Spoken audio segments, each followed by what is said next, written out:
Hello class, this is going to be the last video on new material from chapter 5, that is designing combinational systems.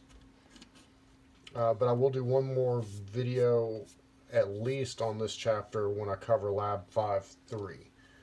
That's not due till next week, so I'm going to wait on that. Today's topic, or I should say this video's topic, will be multiplexers. The idea behind a multiplexer is that it will route a selected signal. Remember, a signal is a 1 or a 0 to the output. So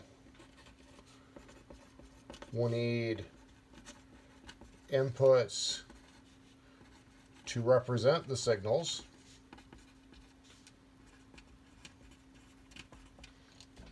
and we need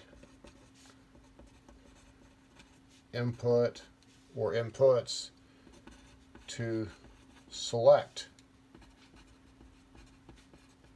which signal.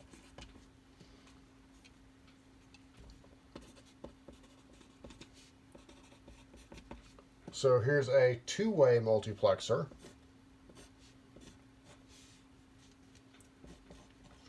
Note, use the trapezoid shape. If we're talking about a multiplexer, use the trapezoid.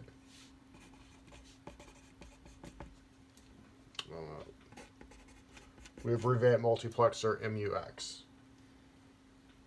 So if we have two potential signals, call them W and X, how many bits do we need to select? 1 bit, 0 or 1. So here's our S, select, and here's our output. So by setting S to 0, whatever W is gets flipped over to the out. If we set S to 1, then it takes X to the output.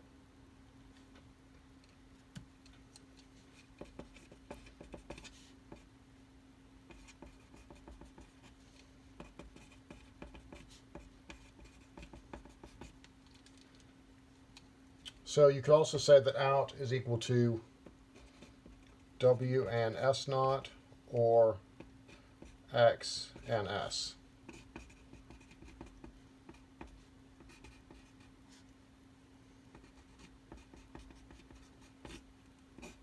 It's very similar to homework 4, number 14. You're asked to write the equation for the output. One more note, often multiplexers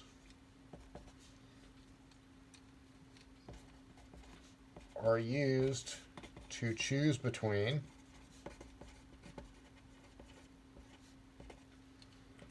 several multi-bit inputs. And you can see this in the book on page 271.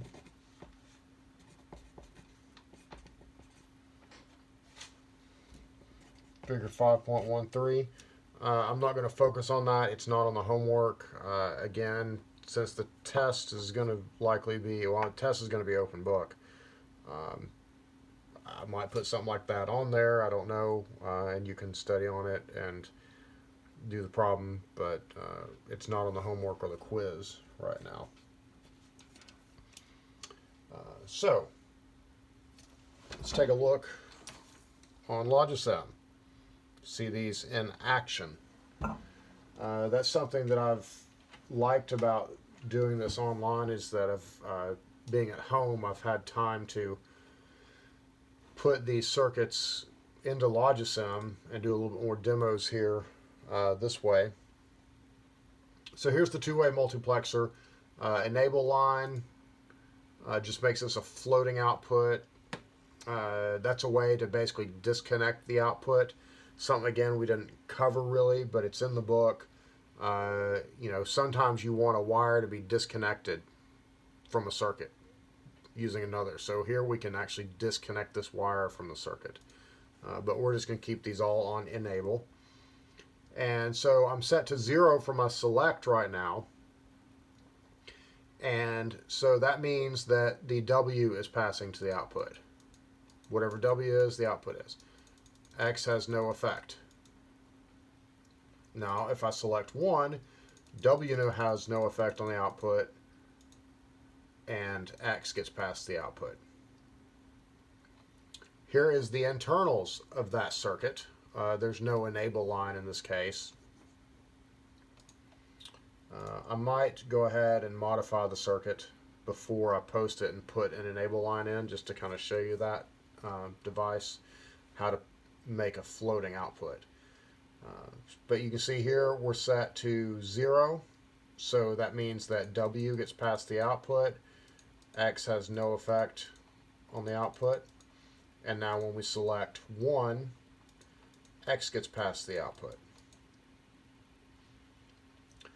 So if we have a 4-way multiplexer, as we have over here, how many select bits do we have? We have 2, so we can select each one of these. I see a typo, I'm going to go ahead and fix that real quick. WX, this should be Y.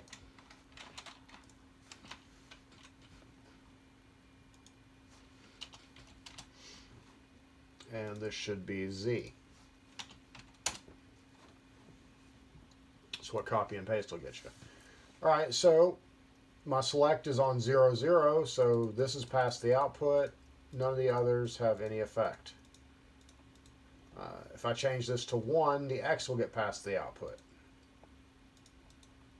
Change this to 3, the Z gets passed through. And then if I change it to 2, the Y goes. So that's the basic of how a multiplexer works. Next, what we're going to do is say, okay, how can we implement...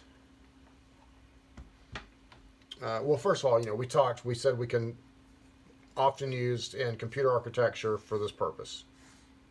Choose between several multi-bit inputs. So you could connect this to several different devices, several different hard drives, and you could select, 0, 0 is this hard drive, and if the CPU says, okay, I received an IRQ request, an interrupt request from the third hard drive, then I'll select that one's bits, etc. We're going to now use these to implement functions. Get a clean sheet of paper. And this is what we'll be focused on for the homework problems and quiz problems.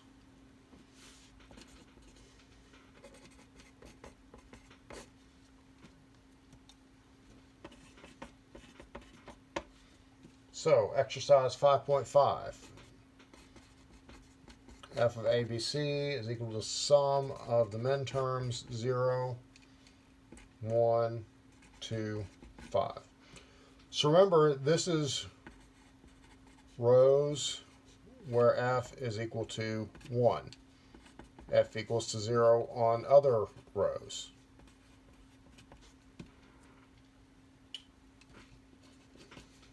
So keep that in mind. We're going to use an 8-way multiplexer.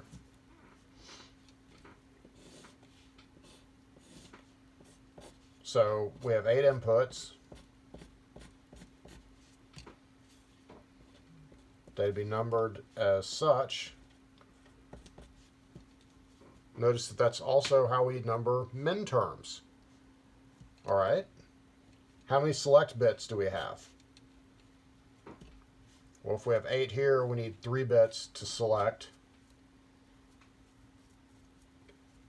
So the way we do this is the output is F. These are the minterms that are 1, 0, 1, 2, and 5. And we select those appropriately with these variables, A, B, and C. And the other minterms are 0. And that's it for an 8-way multiplexer.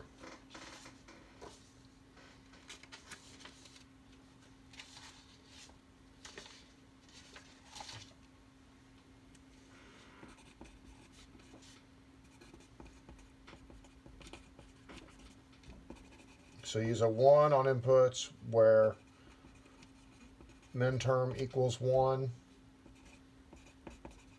0 otherwise.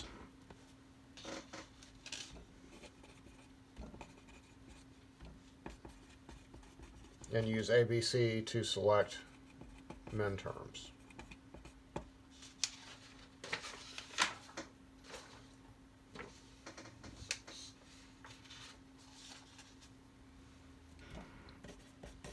Now, here's where we have to be a little bit more creative.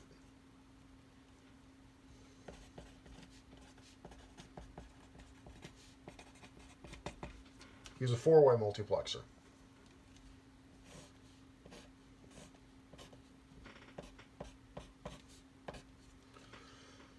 These devices only have one output, so that's going to be F. We're still implementing this function. The key here is to rewrite the truth table.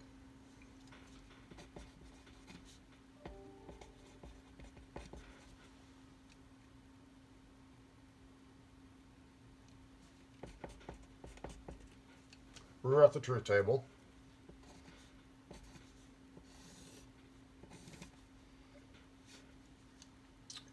And what goes in this column is F, and we're going to have two columns here when C equals 0 and C equals 1. And I'll show you what goes over here in a moment. But first, we're just rewriting the truth table.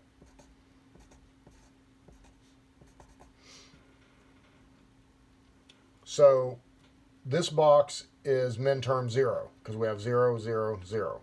Again, watch that carefully. This box is 0, 0, 0. Minterm 0 is a 1. This box is 0, 0, 1. A, B, C, 0, 0, 1. So again, we have a 1 for this. This box is 0, 1, 0, which is a 2. So 1 in that box. 0, 1, 1 is minterm 3. We'll go ahead and write these down. 0, 1, 2, 3. This is 4, 5, 6, 7. So 4 is a 0, 5 is a 1, 6 is a 0, 7 is a 0.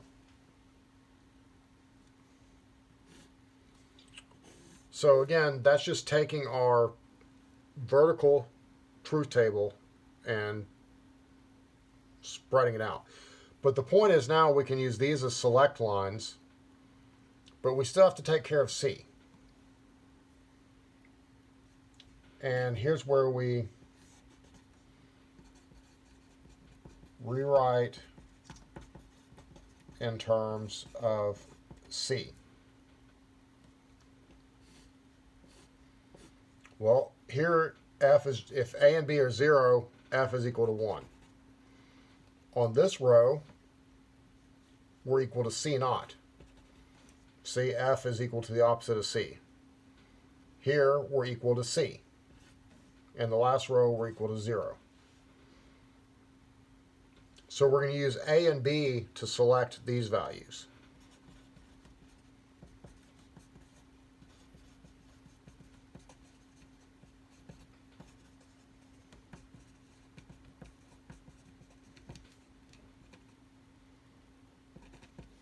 See if I can spell column there. Here's A and B. 1, C naught, C, 0. So again, this 1 came from the fact that when A and B are 0, in either case, C is 0 or C is 1. So that's minterm 0 or minterm 1. F is always a 1. 0, 1, 0 and 0, 1, 1 had these values, which happen to be the opposite of C. You're always going to have some combination of 1s, 0s, and the other variable that's not in the first two columns.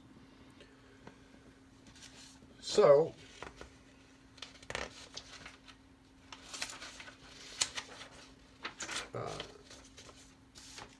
to kind of hopefully help understanding of this, let's do this same problem in a slightly different way.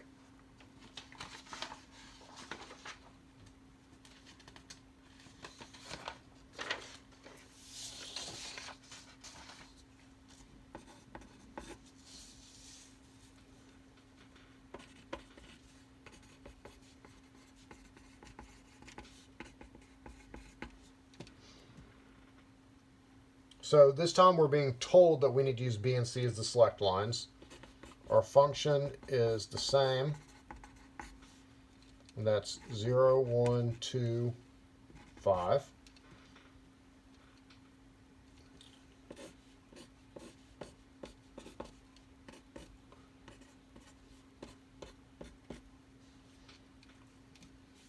And again,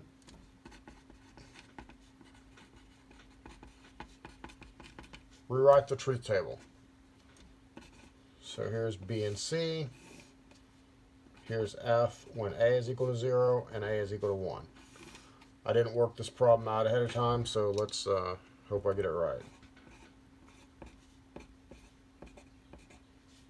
If I do make a mistake, please email me and let me know. So we're counting starting from here. This is 0, 0, 0, so this box is still 0. Min-term 0. I'm just labeling my min-terms so I get everything in the right place. This is box 1, 0, 0, so that's 4. This is box 0, 0, 1, so that's a 1. This is box 1, 0, 1, which is 5. This is 0, 1, 0, which is 2. This is 1, 1, 0, which is 6. 0, 1, 1 is 3, and 1, 1, 1 is 7. So, box 0 is a 1, box 1 is a 1, box 2 is a 1, and box 5 is a 1. Everything else should be a 0. So, now we complete the last column. Compare these values to A. What do we have? Here we have A naught. Here we have a 1. Here we have A naught again. Here we have 0. So where this is 0, 0, 0, 1, 1, 0, 1, 1. These are the values of B and C now. So we get A naught, 1, A naught, 0.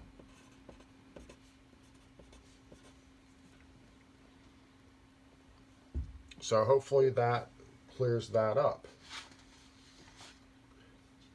And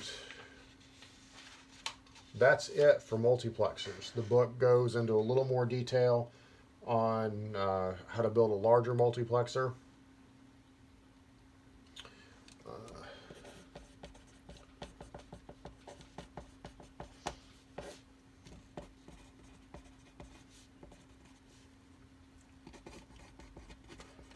A demultiplexer is the same circuitry as a decoder.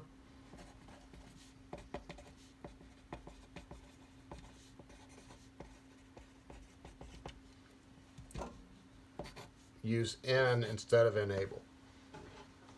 So if you were to go back and look,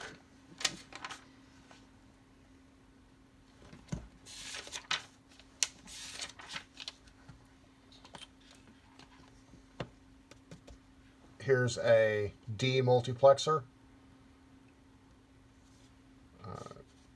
You can go back and look at the notes or in the book for the decoder, and you see this is the same circuit, except that we have, instead of N, we have an EN for enable. If you think about it, when the enable was 0 on a decoder, everything was 0 on the output, so it didn't matter which one is selected. The 0 is going to be routed. And if it's a 1, then whichever one this is set to will set that 1 on the output. I talked about disconnecting. This is that device. We're not going to cover this section, but it's still some interesting stuff that you might want to be familiar with. Just put it in the back of your mind. You know, we can't cover everything, especially with the limited semester we have at this point. But I want to prepare you for computer architecture. I suggest you save your book. It can come in very handy, and I don't know, this stuff's important in computer architecture. I don't know how much you'll talk about it in that course, but there it is. All right, that wraps up this lecture. Next will be a Lab 5.3 overview, which covers decoders and 7-segment LEDs. LEDs or LCDs? LEDs. Light emitting diode. Yes. If anybody didn't know, that's what it stands for. I had to think about it for a second. Light emitting diode. That's what our next lecture will be over. All right. Thank you. Stay safe.